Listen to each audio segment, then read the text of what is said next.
Já colocou o paciente no oxigênio, fez o suporte ventilatório para ele, fez o que organizou a vida dele com relação à ventilação e oxigênio, e a gente fez os broncodilatadores. O que mais a gente vai precisar fazer? Né? Naqueles pilares lá do tratamento, falta corticoide e antibiótico. Corticoide. O que é que a gente precisa fazer de corticoide? Hidrocortisona, 500 mg. A gente tem vários estudos que fizeram comparação com a dose de corticoide e foi se testando, começou com doses bem altas aí de metilpred, mas foi testando e diminuindo as doses de corticoide que a gente pode fazer, até que se chegou numa dose que é prednisona 40 mg por 5 dias. Algumas recomendações falam de 14 dias, quando os estudos comparam o paciente que faz 14 dias com o paciente que faz 5 dias, não há diferença nos desfechos. Então, prednisona 40 mg por 5 dias é o suficiente, né? Então, prednisona aqui é VO também, né? Se ligar nisso aí, VO. Então, se o paciente tem condições de engolir, e muitas vezes ele vai ter condições de engolir, você vai fazer pré de 40 mg por 5 dias. Não precisa mais do que isso. Então, se você já viu algum conteúdo meu aí que eu falo de equivalência de corticoide, você vai ver que 500 mg de hidrocortisona ele é equivalente a mais ou menos uns 100 mg de prednisona.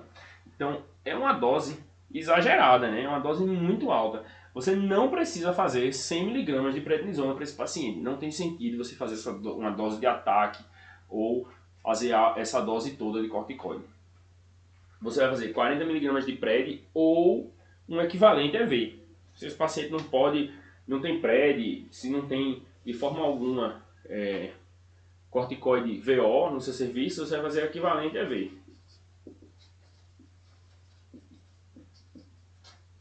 E aí, por exemplo, se você está falando de hidrocortisona, o equivalente EV vai dar em torno aí de 200 mg. Tá? Então, não tem necessidade de fazer 500 mg para esse paciente. Cada 5 mg de pred é o equivalente a 25 mg de hidrocortisona. Então, se eu faço 100 mg de pred, 100 mg de hidrocortisona, eu tenho 25 de pred. Então, com 200 mg de hidrocortisona, eu tenho mais ou menos 50 mg de pred. É isso, eu acho a conta, né? Se eu estiver errado, alguém me corrija aí, matemática não é muito minha praia, não. Então, corticoide é isso aqui. Todos os pacientes EPOC exacerbado eles se beneficiam de corticoide. Corticoide ele diminui mortalidade, diminui o tempo de internamento, diminui as chances de exacerbação no longo prazo e melhora o controle do DPOC desse paciente. Então, todo paciente com DPOC exacerbado ganha 5 dias de corticoide. 5 dias, viu? Não é para passar 14, 21, deixar o paciente com corticoide, fazer 40 mg de pred e desmamando de 1 mg para 1 mg. Não precisa. Então, se você quiser fazer até 14 dias, você também não precisa desmamar, beleza? Não precisa desmamar o corticoide ali com até 14 dias, dose pela manhã, não tá fazendo supressão de hipotálamo e hipófise. Então, 5 dias de pré de 40 mg, tá? De boa, o paciente vai ficar bem, você vai proteger esse paciente até no longo prazo. E agora? Falta agora o antibiótico. Quem é o paciente que vai precisar de antibiótico? É aquele paciente que tem purulência no escarro. Esse paciente ele vai precisar de antibiótico. Falando no paciente DPOC, tá? Falando no paciente DPOC, é esse paciente que vai precisar de antibiótico. Aquele paciente que tem um escarro purulento. Mas se você tem outros achados, o paciente não tem escarro purulento, ele só piorou da dispneia, mas ele tem uma consolidação no raio-x de tórax. Então quer dizer que porque ele não tem purulência nesse escarro, não vou começar um antibiótico? Não, você vai começar um antibiótico porque ele pode ter uma pneumonia que está levando à exacerbação do DPOC dele. Então, não ser tão rígido aqui com esse dado, tá? Ficar atento aí a outros achados clínicos.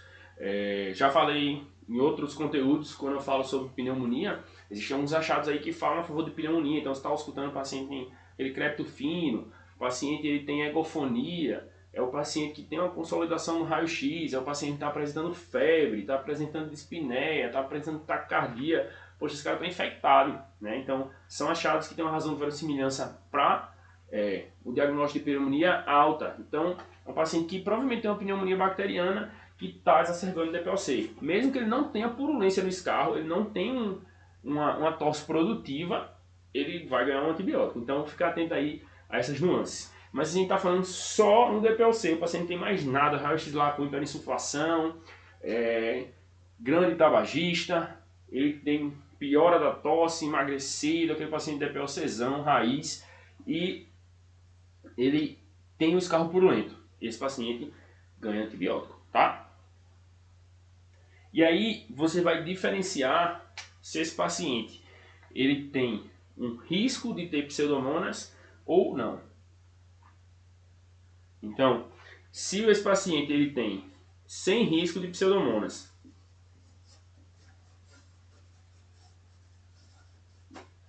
ou ele tem um VF1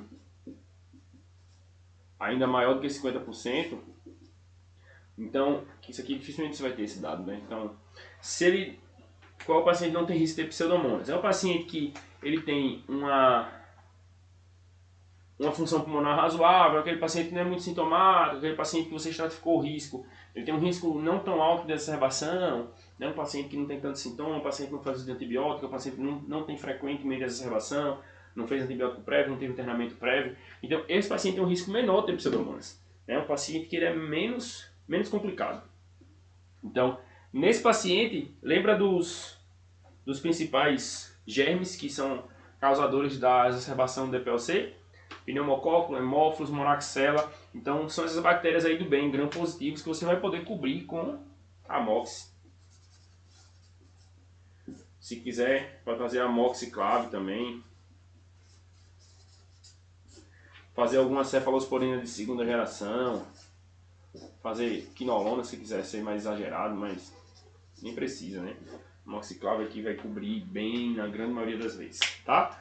Então, esse paciente você pode fazer esse antibiótico, mandar ele para casa, né, ambulatorialmente, acompanha antibiótico, PRED, broncodilatador, orienta o acompanhamento, beleza?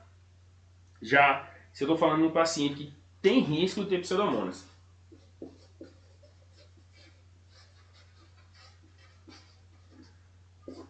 quem é o paciente que tem risco de ter pseudomonas? O paciente com internamento prévio, o paciente com uma cultura prévia, com pseudomonas, o paciente que tem bronquiectasia, lembrar que ele pode ter bronquiectasia e ter também DPOC. Então, o paciente tem presença de bronquiectasia, o paciente que ele tem uso de antibiótico recente, o paciente que internou há pouco tempo, o paciente que tem um risco maior de exacerbar, esse paciente tem uma chance maior de ter pseudomonas. Nesse paciente, a gente vai precisar de uma associação de antibióticos. Então você pode fazer uma associação de antibióticos, particularmente mais comum a cefalosporina de terceira geração e um macrolídeo.